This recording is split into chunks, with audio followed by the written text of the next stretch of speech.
আজ আপনাদেরকে দেখাবো আমরা যে মসজিদের ডিজিটাল নামাজের সময়সূচি ঘড়ি তৈরি করে থাকি।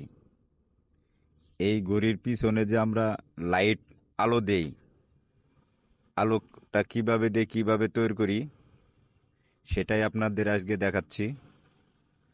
এটা একটা পিভিসি প্লাস্টিক বোর্ডের মধ্যে সুপারগুলো গাম দিয়ে সবগুলা লাগাই নিছি। এটি হলো 24 volt DC 24 volt LED stick light. এই ডিসি 24 ভোল্টকে আমরা সরাসরি কারেন্টে জ্বালাবো। 230 ভোল্ট কারেন্ট দিয়ে জ্বালাবো। তার মাঝে 8টা রেকটিফায়ার দিতে হবে।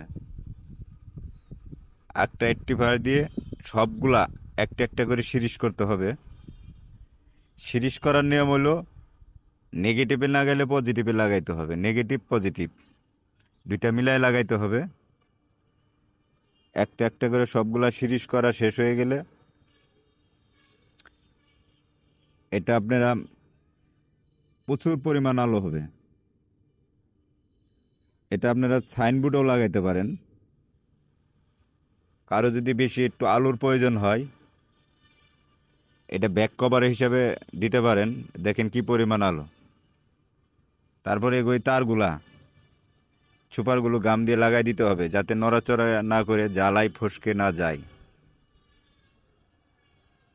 তাহলে মজবুত থাকবে, অনেক দিন টিকসই করবে।